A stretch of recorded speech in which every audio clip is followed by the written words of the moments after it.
ni que ce soit, mais en relation avec sa programmation.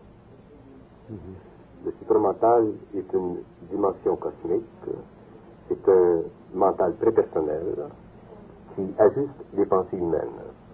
Maintenant, l'homme, pour le moment, est incapable, parce que le cycle de cette évolution n'a pas commencé, d'organiser son matériel psychologique par lui-même. Lorsque ce travail sera fait, son cerveau, les cellules de son cerveau, seront changées de ton. C'est-à-dire que l'homme pourra entendre des sons au niveau de son cerveau et aussi pourra voir la lumière du supramental par sa vue physique, et ceci lui donnera la possibilité d'entrer en contact physique avec le supramental. Les extraterrestres, est-ce qu'ils sont dans le supramental? Les extraterrestres font partie de la division créative du supramental. Il n'y a aucune différence entre l'homme et les extraterrestres. L'homme est un être en évolution sur une planète physique. Les extraterrestres sont des êtres en évolution sur d'autres planètes physiques, mais aussi sur des plans invisibles. Ce qui fait la confusion concernant les extraterrestres, c'est que l'homme, aujourd'hui, ne connaît pas la nature de l'infinité. Lorsque les changements vibratoires au niveau de son cerveau seront faits, l'homme pourra comprendre exactement la dimension psychologique des extraterrestres, comme l'homme connaît la dimension psychologique de l'homme. Et c'est à ce moment-là qu'on entre dans la confrontation des idées cosmiques. Les idées cosmiques sont pluralistiques, dans ce sens qu'elles viennent de différents plans et qu'elles affectent l'homme sur le plan vibratoire de son intelligence. L'homme, naturellement, ayant un intellect qui est conditionné par son corps astral, qui est le véhicule lui permettant d'avoir contact avec la forme matérielle, ne peut pas facilement engendrer les ondes nécessaires pour comprendre la pensée interne de son atome mental.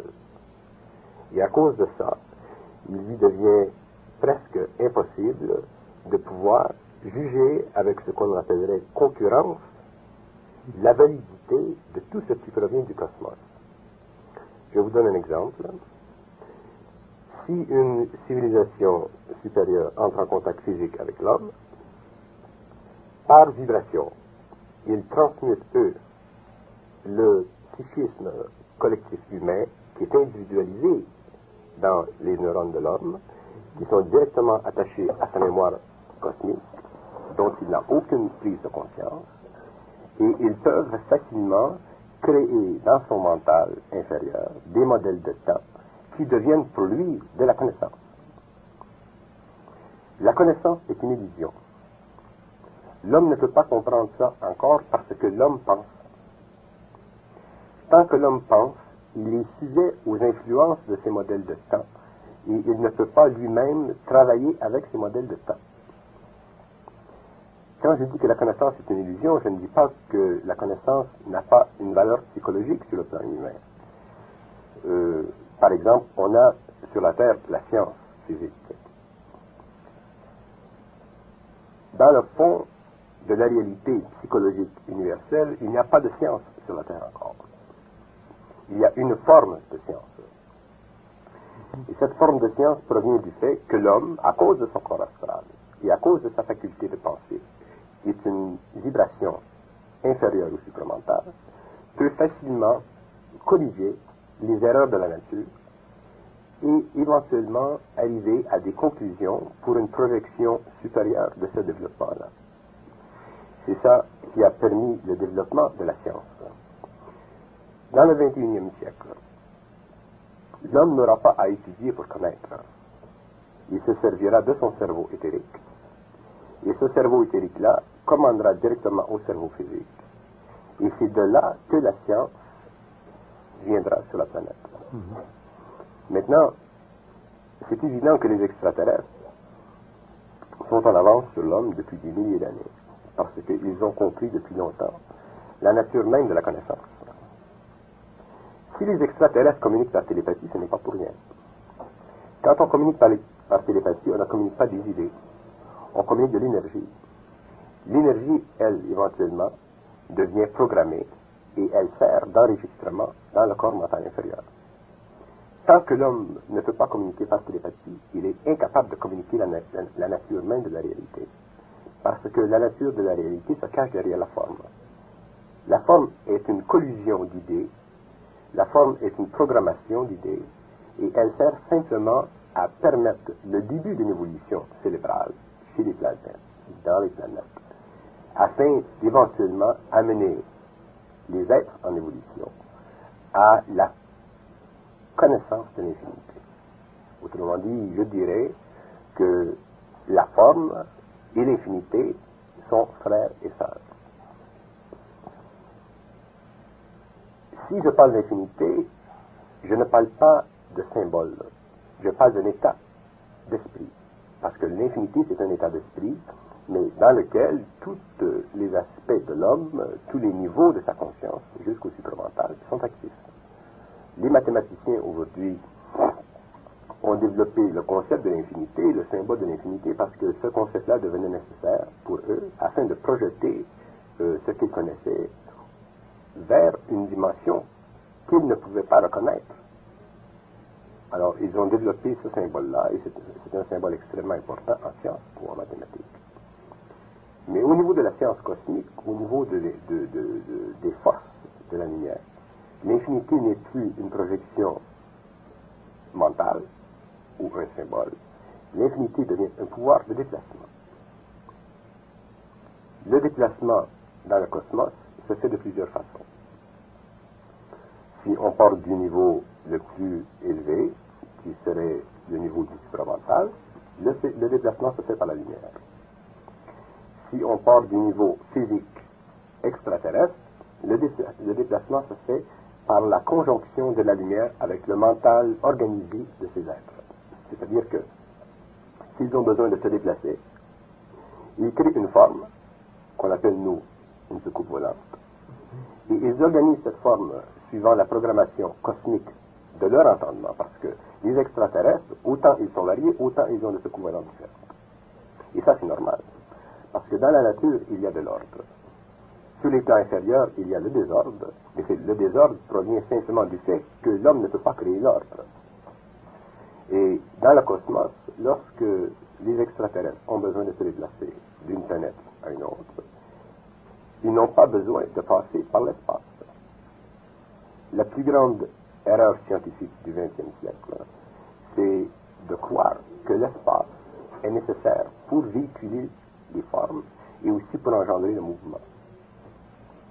En science, on croit que le mouvement, c'est la relativité en relation avec un élément de temps de la forme qui se déplace. Ce n'est pas ça. Le mouvement, c'est une illusion. Et dans le cosmos, il n'y a pas de mouvement. Il y a simplement une vibration. Et c'est cette vibration qui crée ce qu'on appelle le mouvement. Pour percevoir le mouvement, il faut avoir certains corps. Alors, suivant qu'on a tel corps ou tel corps, on a du mouvement. Si on change de niveau vibratoire, on change de corps. Et ce qu'on appellerait le mouvement sur un plan intérieur devient sur l'autre plan une instantanéité. Alors, pour répondre à la question d'un certain nombre de scientifiques, comment est-ce possible que les extraterrestres partent d'une planète qui est à des millions d'années-lumière et viennent ici? La réponse, elle est très simple. C'est qu'ils ne se servent pas de l'espace pour voyager. Lorsque les scientifiques auront compris ça, à ce moment-là, ils auront compris la science, ils seront dans la science. Et ce que l'on parle aujourd'hui deviendra simplement une antiquité. Ils se servent finalement du temps. Ils voyagent dans le temps. Mais quand je dis dans le temps, je dois l'expliquer en relation avec la connaissance qui est dépassée. C'est-à-dire que tous les concepts humains, quels que soient ces concepts, sont sujets au conditionnement humain. Si je demande, par exemple, excusez-moi, si je demande à quelqu'un, qu'est-ce que c'est de l'espace? Qu'est-ce que c'est du temps? Qu'est-ce que c'est la gravité? On va me répondre en relation avec les données que l'on a au niveau de l'expérience humaine. Mais le temps dans le cosmos, c'est pas la même chose. Et l'espace dans le cosmos, c'est pas la même chose. L'espace, cosmiquement, c'est un engendrement instantané de la vie. L'espace, c'est une limite imposée par la vie pour contenir la forme. Le temps dans le cosmos, c'est une réorganisation aussi instantanée de la matière supramentale à travers les différentes vibrations lumineuses. C'est pour ça que dans la science extraterrestre, on se sert du temps pour voyager. On se sert de l'énergie de la lumière à l'intérieur du temps pour créer les formes nécessaires au déplacement, et on se sert de l'espace pour matérialiser la forme. On se sert de l'espace. Pour limiter Mais oui, la forme. mais oui. Parce que si on ne limite pas la forme, à ce moment-là, il y a le conflit entre l'invisibilité et la matière, et ce serait absolument impossible à ces êtres-là de venir sur le plan ici. Lorsqu'on parle de la quatrième dimension, est-ce que c'est en référence avec ce que vous nous dites là? La quatrième dimension, c'est une intuition intellectuelle humaine qui permet à l'homme de réaliser qu'il y a quelque chose d'autre en dehors des trois dimensions de l'espace. La quatrième dimension, elle est valable en tant que concept et elle existe en tant que réalité, mais elle n'est pas compréhensible au niveau humain parce que l'homme pense.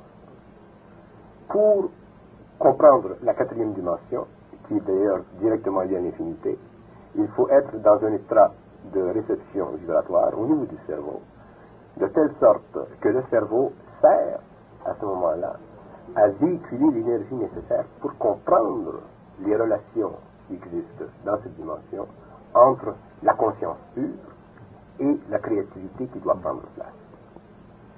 Autrement dit, la quatrième dimension, c'est une infinité de possibilités, mais qui sont instantanément arrêtées pour permettre une concrétisation de l'expérience. Le problème de l'homme aujourd'hui, je dis problème dans ce sens que l'homme ne peut pas encore voir ou comprendre, c'est que tout ce qui existe en dehors de la conscience humaine, quand je dis la conscience humaine, je dis de la conscience intellectuelle de l'homme, tout ce qui existe en dehors de cette conscience ne peut lui parvenir que par l'intuition. Mais on ne peut rien faire avec l'intuition. Parce que l'intuition, elle est trop lente. L'intuition n'est pas assez compacte. Et la raison pour laquelle elle n'est pas assez compacte, c'est parce que le corps mental humain n'est pas en harmonie vibratoire totale avec le supramental, qui est la conscience universelle, qui est ce que les gens appellent la conscience cosmique. C'est très facile à l'homme de se buter sans le savoir et avec de bonnes intentions à l'influence des mots. Tant que l'homme se sert de mots pour comprendre, il ne peut pas comprendre, parce qu'il n'y a rien à comprendre. Tout est là. Il s'agit simplement de recevoir par vibration l'énergie nécessaire pour manifester ce qui doit être manifesté. Donc, vous abonderiez dans le sens de il faut savoir et non chercher à apprendre et à comprendre et à analyser et à étudier. Il faut savoir les choses. C'est-à-dire que je ne peux pas dire il faut, parce qu'il y a l'évolution. Il y a des êtres sur la Terre, il y a des êtres qui cherchent. Ça fait partie de leur niveau vibratoire. C'est normal qu'ils cherchent. Mais ils viendront, ces êtres, un jour, à réaliser que lorsqu'ils auront réalisé, ils auront cessé de chercher. Parce que chercher, ça fait partie d'une attitude mentale humaine, c'est normal, c'est très bon. Les êtres qui cherchent éventuellement trouveront, c'est ça qu'on dit, et c'est juste. Mais ce que j'avance, c'est que les êtres qui cherchent devront éventuellement réaliser qu'il n'y a rien à trouver. Tout est là. Tout est là. Et on ne peut pas forcer le supramental ou le cosmique à descendre dans l'homme. Parce que si on forçait, on se détruirait automatiquement. Si un homme est programmé pour entrer en vibration harmonique avec ses forces, dans cette vie, ça se produit. C'est automatique. Au début, il souffrira certainement parce qu'il y a tout le problème de la confrontation entre l'esprit humain et le cosmique, mais éventuellement, ça se stabilise et ça se normalise. Alors c'est très normal que ces êtres-là cherchent D'où vient ce mystère qu'on entretient presque avec les extraterrestres, au sujet des extraterrestres? Il y a plusieurs raisons. D'abord, cosmiquement, ce n'est pas le temps.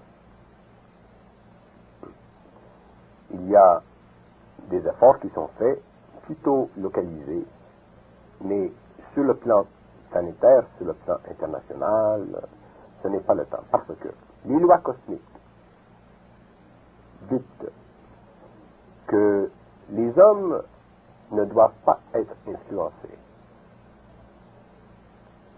Alors, la chose la plus importante que je puisse dire dans cette conversation, c'est que les hommes ne doivent pas être influencés. Les hommes doivent réaliser en eux le cosmique et travailler avec le cosmique. Tant qu'ils ne sont pas arrivés au niveau où ils puissent faire cela, ils sont en état de danger. Parce que ces êtres, les extraterrestres, comme vous les appelez, ont un pouvoir vibratoire qui est trop puissant. Et automatiquement, l'homme deviendrait esclave, et même l'homme du XXe siècle, deviendrait esclave de leur science, de leur connaissance et de leur relation avec la planète.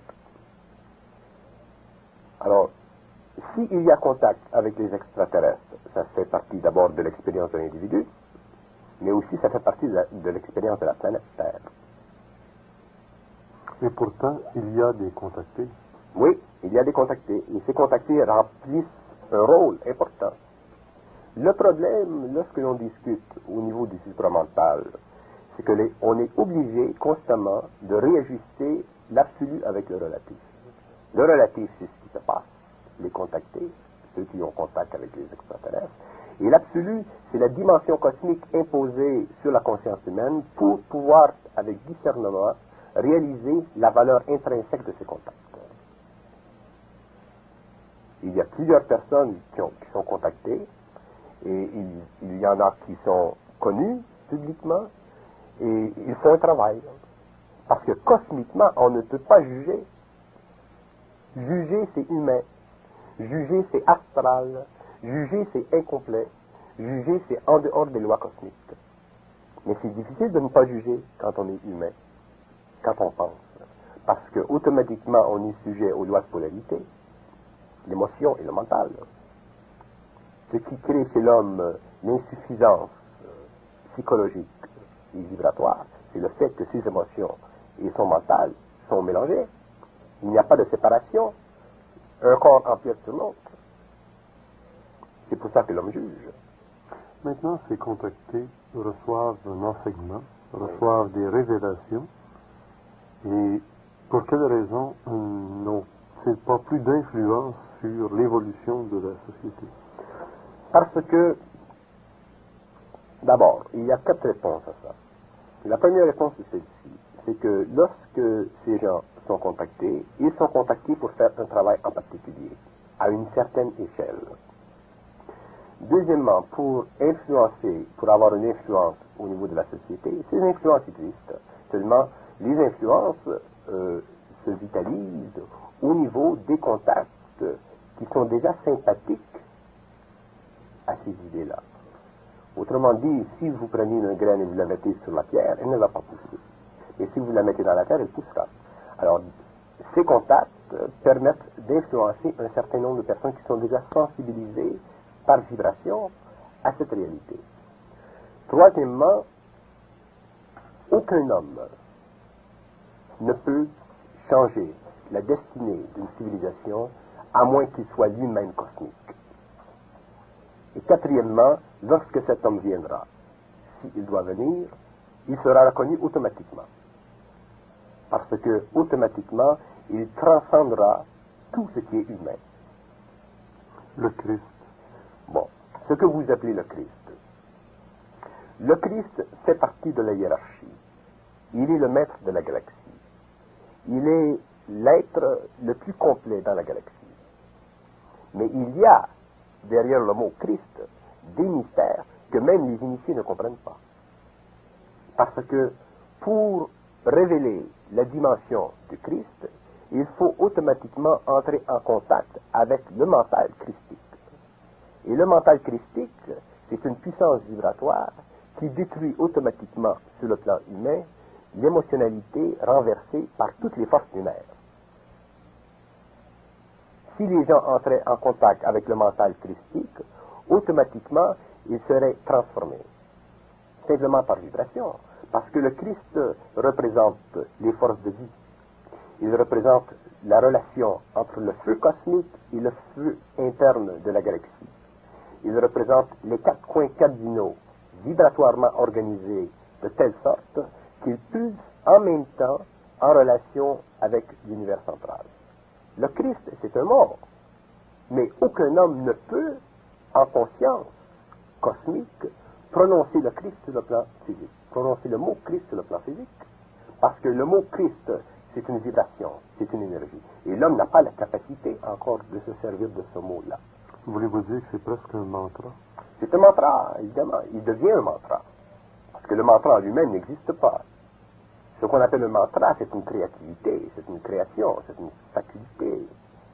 Alors, si un homme, dans un état de vibration supramentale, à l'extérieur de son corps physique, se sert de ce mantra, comme vous dites, à ce moment-là, il active sur le plan humain des forces qu'il doit contrôler. Parce qu'on est responsable de ce qu'on amène d'en haut. Alors, les individus qui fonctionnent à ce niveau-là doivent automatiquement prendre la responsabilité de leur créativité. Parce que l'homme est créatif. L'homme est un être, l'homme fait partie de la hiérarchie. Et dans les siècles qui vont venir, et à partir du 21e siècle, l'homme travaillera étroitement avec la hiérarchie, sur le plan visuel et sur le plan de l'oreille. Autant il a de la facilité aujourd'hui à voir l'homme physique, autant il aura la facilité de voir la hiérarchie, de travailler avec eux. Est-ce que les extraterrestres dont on parle se situent sur un plan qui est le même que celui qu'on appelle les anges? La fameuse théorie des anges. Les purs esprits. Oui, les purs esprits. Ce sont des mots.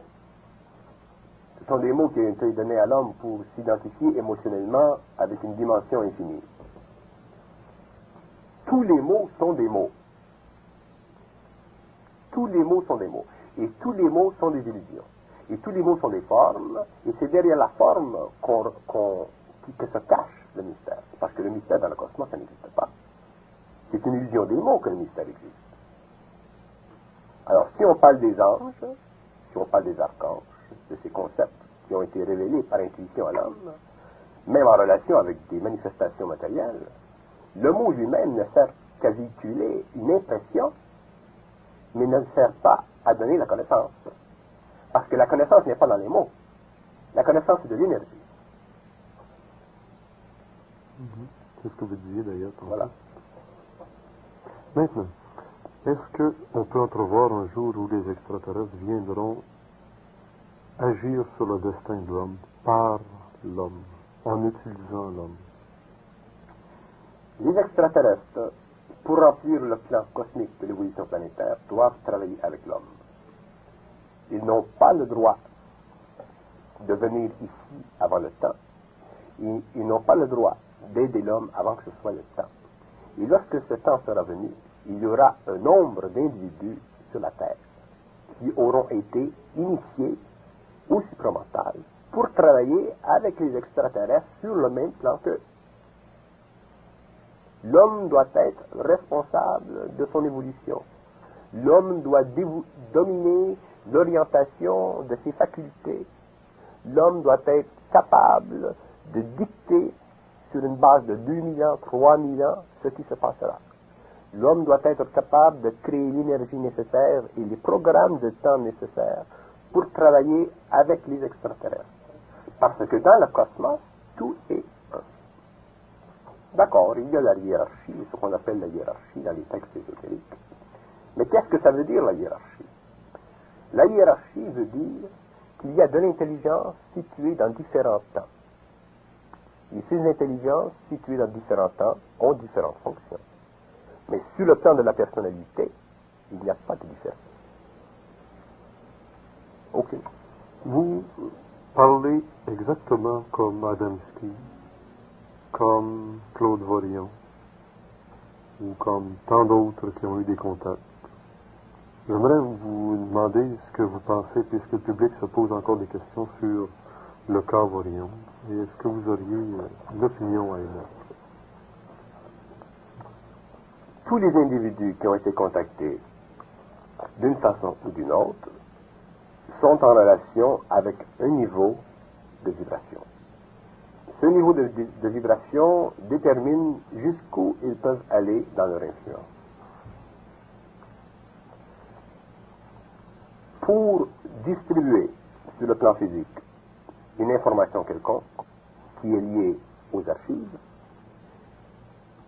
ça nécessite automatiquement une transmutation de la personnalité humaine. C'est-à-dire que le côté humain doit être amené à un état éventuel de pré-personnalisation. Et à ce moment-là, que ce soit Adamski ou que ce soit Vorillon, tous ces individus-là ont une fonction messagère à faire et ils la remplissent suivant leur capacité vibratoire. Et moi, je ne peux pas d'aucune façon situer un homme par rapport à un autre. Vous ne le jugez pas. Non, je ne peux pas. Parce que juger, c'est une illusion, pour moi. Et c'est une incapacité vibratoire. Et juger retarde l'évolution. Parce que chaque homme remplit un rôle. Mais sur le plan humain, il s'agit de mettre en parenthèse des aspects de l'évolution qui doivent être comprises pour que l'homme ou les individus qui se spiritualisent ou qui avancent vers une destinée quelconque, mais qui n'ont pas encore le discernement, puissent dépasser les obstacles subjectifs, psychologiques de certaines révélations. Vorillon, dans le cas présent, c'est peut-être un cas particulier de ça.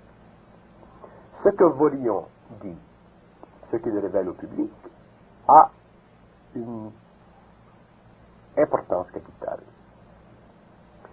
Comment l'individu dans le public réagit à Vorillon, ça c'est une autre chose. C'est à ce point-là que je situe mes activités. Autrement dit, il y a plusieurs façons de réagir ou de comprendre ou de voir ce qui peut être révélé par un type comme Vorillon. Mais il y a seulement un état qui doit être développé pour pouvoir agir en relation avec ça d'une façon totalement prépersonnelle. Sans ça, il y a un bouleversement qui se produit. Il y a des esprits humains qui ne sont pas prêts à entendre Vorillon. Il y a des esprits humains qui sont prêts à l'entendre. Il y a des esprits humains qui ont dépassé Vorillon. Alors, ça dépend où on se situe. Le problème présentement avec l'ésotérisme, disons, je situe l'ésotérisme au Québec, malgré que c'est la même situation dans le monde, c'est que les gens croient que c'est dans l'ésotérisme que se loge la vérité. Et ça, c'est une illusion. L'ésotérisme, c'est simplement un aspect de la réalité manifesté sur un plan quelconque pour que cette connaissance puisse être absorbée par le psychisme humain. L'homme, éventuellement, saura. Et quand on sait, on sait. Et quand on sait, on sait. Ça ne se discute pas savoir parce que c'est un état. Maintenant, votre rôle. Parler de rôle, c'est... Bernard est quand même pas connu par la population générale. Et pourtant, vous agissez sûrement sur les couches cachées, occultes. Oui, pour moi, c'est plus facile. Parce que d'abord, je dois me situer à ce niveau-là. Et c'est plus facile parce que je rencontre moins d'interférences intellectuelles. Lorsque certains individus, d'abord, le hasard n'existe pas. Tout est connu. S'il devient nécessaire que je rencontre telle personne ou telle personne, je les rencontre. Je vous ai rencontré. On se rencontre. Tout, c'est un. Mais il y a le temps. Moi, je travaille avec le temps. Je peux attendre 15 ans pour un mouvement. Et lorsque ce mouvement est fait, il y en engendre d'autres. Mais pour travailler d'une façon occulte, comme vous dites, il faut être totalement prépersonnel. Parce que si on est personnel, si on est subjectif, si on est... Autrement dit, si le moi fonctionne par lui-même, au lieu de fonctionner avec le moi cosmique, à ce moment-là, on a de la tension, on fait de l'anxiété, on a des désirs, on est pressé, on veut bouleverser. Il n'y a rien à bouleverser. Le mouvement se fait. Et je me situe sur le plan du travail, disons, derrière les voiles, parce que je peux plus facilement travailler là, et aussi parce que je ne retarde pas le travail des autres. C'est très facile de retarder le travail d'un homme. Mais sur le plan cosmique, c'est impossible, on n'a pas le droit. Recevoir des messages, est-ce que c'est devenu une fonction bénéfique dans votre vie de tous les jours, ou est-ce que c'est devenu quelque chose de lourd, de pesant, une croix à porter? Dans mon cas, ce que vous appelez des messages, c'est un mot, le message. Il y a une intégration du mental humain avec le mental supérieur. C'est simple. C'est une intégration, c'est une fusion. Alors, pour moi, c'est une seconde nature, c'est normal. Et, ça peut se produire n'importe quand, n'importe où. C'est permanent. D'ailleurs, je ne peux pas penser. Je ne pense pas. J'ai toujours la tête vide. S'il se passe ce que vous appelez de la pensée en moi, c'est de la communication, on se parle. Mais naturellement, lorsque le contact s'est fait en 69, ça a été très pénible sur le plan vibratoire, parce que les corps sont bousculés. L'émotionnel humain, le mental humain est bousculé. On perd la faculté de mémoire. La mémoire, ce qu'on doit savoir, ce qu'on doit dire, les mots, ils viennent quand ils viennent, à part ça. Quand c'est le temps. Ben oui. On ne peut plus étudier, on ne peut plus lire, on peut le faire, mais c'est simplement pour une relaxation, pour voir ce que l'autre dit. Mais il n'y a plus de recherche. Autrement dit, la faculté normale de l'homme, disons surtout au XXe siècle, où on a tendance à étudier, c'est éliminé. Alors, c'est une permanence du supérieur dans l'inférieur. C'est une fusion et il y a un moment où il y a un équilibre qui se fait entre ces deux niveaux d'énergie-là, et c'est là qu'on souffre. Tant que cet équilibre n'est pas totalement terminé, c'est difficile parce que ces énergies affectent tous les corps. Elles affectent le corps mental, elles affectent le corps émotionnel, elles affectent le corps de vie, elles affectent le corps physique. Vous auriez pu refuser Non. ce rôle? Non, parce que le choix, il est fait avant la naissance. Et que dire des astronautes, Mitchell et d'autres qui ont quand même été témoins de choses extraordinaires, disons, sur la Lune ou dans leur voyage, Oui. et qui, eux, quand même, se refusent à expliquer au grand public ce qu'ils savent maintenant. Comment l'expliquer? Les astronautes, il faut comprendre que les astronautes sont des individus qui ont été hautement développés en sciences contemporaines, intellectuelles, et leur expérience spatiale a créé chez eux un changement vibratoire du corps astral. Et ce changement vibratoire du corps astral a créé naturellement un changement vibratoire au niveau du corps mental. Et c'est normal qu'après l'expérience, ils soient revenus avec un changement de personnalité autant extérieur qu'intérieur. Et ces gens-là, si ces gens-là avaient été initiés directement par le supramental, à ce moment-là, ils seraient allés à la Lune, ils seraient revenus, s'ils avaient vu des extraterrestres, quoi que ce soit, ils auraient agi en relation avec le supramental. Parce que si on travaille, moi je vous donne un exemple, si je voyais une soucoupe volante, comme vous appelez, j'aurais soit la capacité ou l'incapacité de rendre mon expérience publique. Exactement ce qui se produit dans le cas de tous les contactés. Voilà. On n'a jamais de preuves tangibles de leur contact. Ou très peu. Oui. Alors, ces bonhommes-là, ces Américains, Armstrong, l'autre, Ce sont de grands bonhommes. Ils ont fait beaucoup au niveau de la science matérielle. Mais ils ont eux-mêmes eu des contacts avec des soucoupes volantes. Oui, c'est juste. Et pourtant, ils tiennent le tout caché. Ou relativement. Donc, il y a des fuites de temps en temps. Oui, il y a des fuites, il y a des conditions psychologiques aussi qui leur sont imposées au niveau du gouvernement, et des choses comme ça. Il y a des structures, ça c'est normal.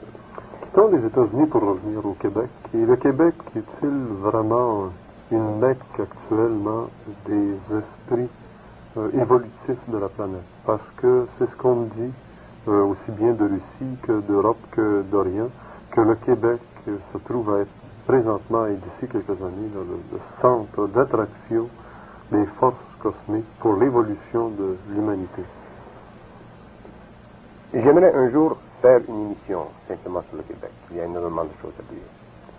Mais pour le moment, le plan politique, économique et scientifique du Québec, il est caché. Mais il sera révélé dans quelques années à venir. Mais je peux dire une chose, c'est que le Québec deviendra la Mecca scientifique mondiale. Comme on a en Suisse, la Suisse est la Mecca de la finance, Québec deviendra le centre scientifique mondial. Tous les changements qui se font présentement à Québec au niveau politique et tout ça, ce sont simplement des aspects extérieurs de ça. C'est une réorganisation pour donner à Québec une certaine identité. Mais la masse, même le gouvernement, ne réalise pas que, éventuellement, le Québec aura une importance capitale dans l'évolution des sciences et aussi dans la diffusion des connaissances scientifiques. Qui élèveront, j'imagine, la conscience universelle. Oui, parce que tout ça va ensemble. Tout ça va ensemble. Lorsqu'une planète reçoit la science, la conscience de la planète, c'est normal. Il y a des restrictions. Je n'ai pas la liberté de parler en public comme je pourrais discuter privément concernant certaines choses, disons, concernant le Québec. Mais parce que les équilibres doivent être respectés. Il ne faut pas bouleverser, il ne faut pas être réactionnaire, il ne faut pas être révolutionnaire. C'est une illusion, ça. Il faut respecter le domaine de l'homme, il faut respecter les idées de l'homme, il faut respecter les efforts de l'homme, quel que soit son niveau de compréhension. C'est pour ça que je suis très très content, et d'ailleurs ça ne peut pas être autrement, de travailler dans l'ombre. C'est pour moi d'abord la plus grande sécurité, et c'est pour l'homme aussi la plus grande sécurité. Parce que l'homme n'est pas prêt à être bouleversé. Et lorsqu'il y aura un bouleversement, des changements, autrement dit ce qu'on appelle la destruction des formes, ce sera fait à une échelle tellement grande qu'automatiquement la conscience humaine, la conscience planétaire sera élevée.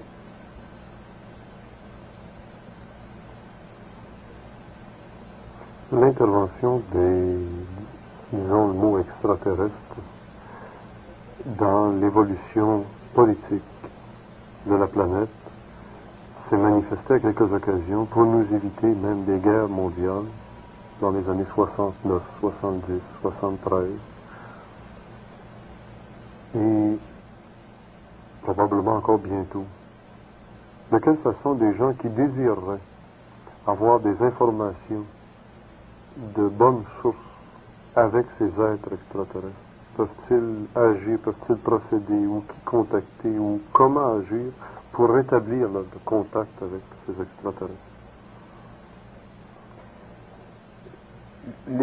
L'aide que peuvent fournir les extraterrestres dans les cas de contingence, c'est une aide pour le moment qui est très très limitée. Ils peuvent se matérialiser dans un endroit quelconque, ils peuvent prêter main forte sur le plan vibratoire, c'est-à-dire qu'ils peuvent influencer les esprits. Mais ça se situe à ce niveau-là. Les extraterrestres ne peuvent pas, disons par exemple qu'il y aurait un conflit entre Israël et les Arabes, les extraterrestres ne peuvent pas arrêter ce conflit. Ce serait contre les lois cosmiques. S'il y avait un conflit entre les Russes et les Américains, c'est la même chose. À moins que ce conflit dégénère à un tel point qu'ils interfèrent directement avec leur propre évolution. Qui les met en péril eux-mêmes. qui les met en péril. Quand je dis en péril, là, ou quand vous dites en péril, il faut comprendre. Le mot péril n'existe pas sur ces plans-là. Mais ce qui se produit, c'est qu'il y a une interférence telle que ça peut retarder leur propre évolution. Ça la retarde. Ce n'est pas un péril dans le sens que ça peut les amener à une destruction, mais ça retarde leur évolution. Et à ce moment-là, ils doivent intervenir.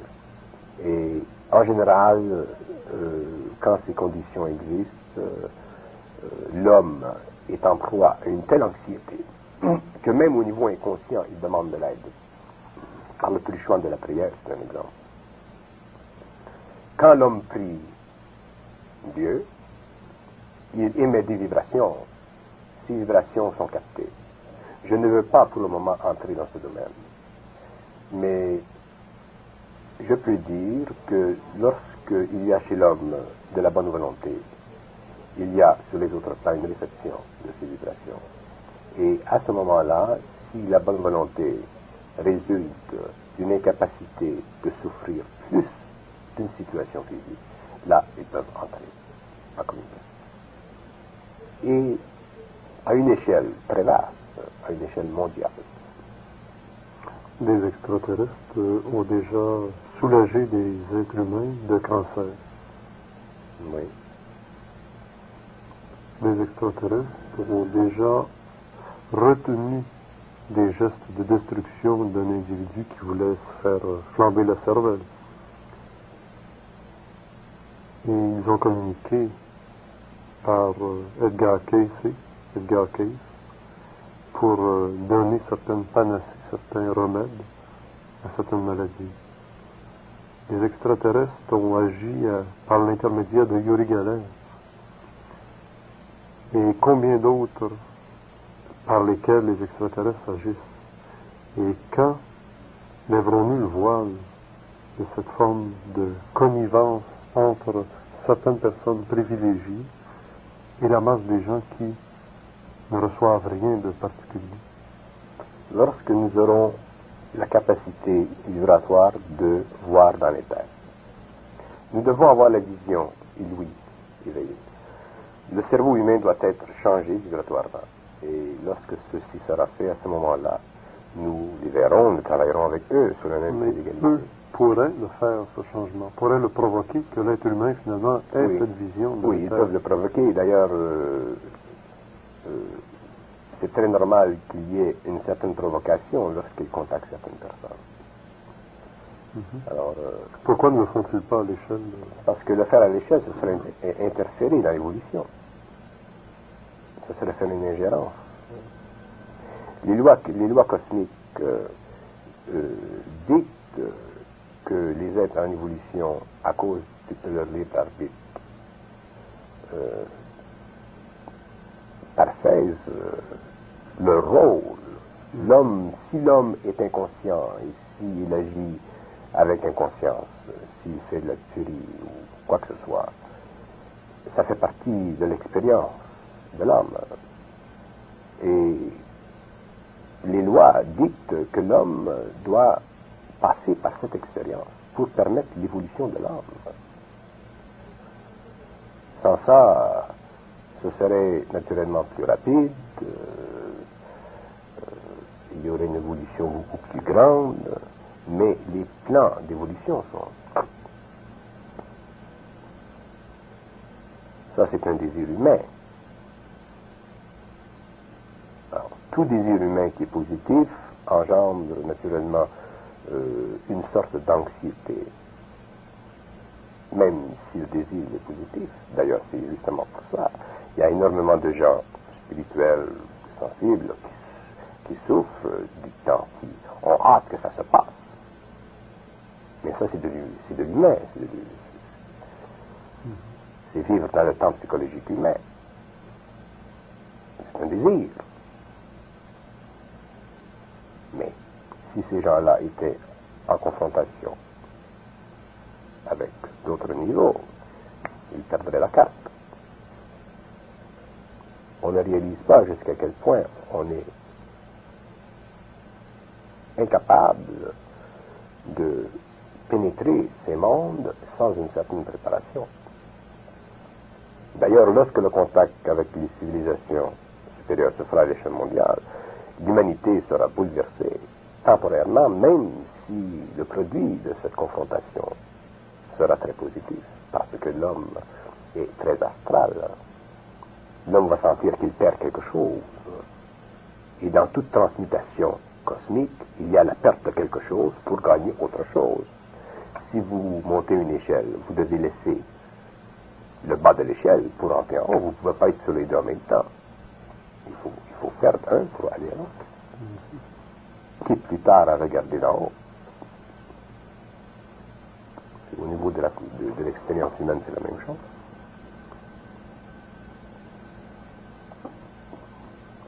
Alors, je vous ai présenté au public comme un contacté.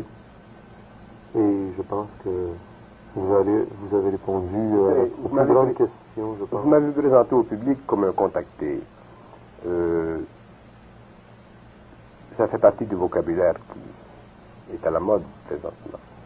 Mais je suis un homme comme les autres. Et naturellement, ce que vous appelez ce contact, autrement dit cette communication avec le supramental, fait partie de ma propre conscience. Et pour moi, la différence entre les extraterrestres et le supramental, elle n'existe pas. Et éventuellement, l'homme réalisera que ce qu'il appelle aujourd'hui extraterrestre ce n'est pas une erreur, c'est une fallacieuse idée. Parce que l'homme comprendra que les extraterrestres ont à la fois une nature matérielle et une nature spirituelle, et l'homme aussi a une nature matérielle et une nature spirituelle. Mais il ne connaît pas sa nature spirituelle. Pas plus que l'homme sait qu'est-ce que c'est la spiritualité. Il l'affectionne, il la connaît à différents niveaux, par le truchement des idées ou par le truchement des dogmes. Mais qu'est-ce que c'est de la spiritualité? L'homme ne sait pas. Pas plus qu'il sait qu'est-ce que c'est de l'espace.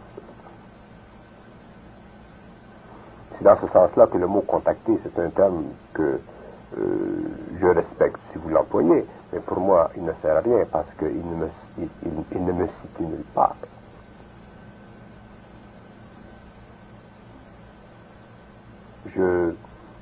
J'offre en public ce qui passe, et c'est tout. Le reste, c'est de la foutaise. Ce sont des mots. Encore une fois. Oui. Pour moi, les mots n'ont aucune valeur. Ils servent simplement à véhiculer de l'énergie. Alors, si vous dites que je suis un contacté, vous me situez dans un secteur d'expérience humaine. Mais pour moi, ça ne change rien. Et pour vous, ça peut retarder votre compréhension du supramental. Et pour ceux qui entendent à la télé. Est-ce que vous avez déjà été informé de ce fameux livre de Cosmic Pulse of Life, The Revolutionary Biological Power Beyond UFOs?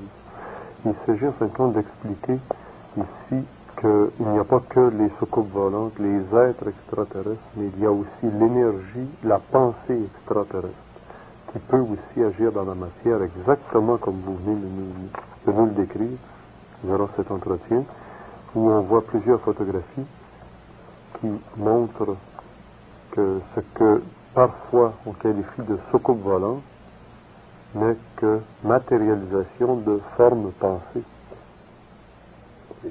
Et c'est de l'énergie. Il y a 4 niveaux. Si on commence là-dedans, ça me signale. Mais je vais en parler un peu. Il y a 4 niveaux de ce qu'on appelle extraterrestre. Il y a le niveau physique. Il y a le niveau fictif. Il y a le niveau d'énergie pure. Et il y a le niveau qui n'est pas connu sur la planète Terre encore.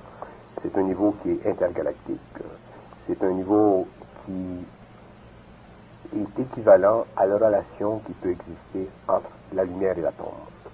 Et ce niveau-là n'a pas de forme. Et c'est à ce niveau-là que se situe ce que les gens appellent les archanges. Alors, Sur le plan physique, naturellement, ils peuvent passer d'une dimension à une autre. Alors, il y a matérialisation. Sur le plan fictif, c'est au niveau des idées.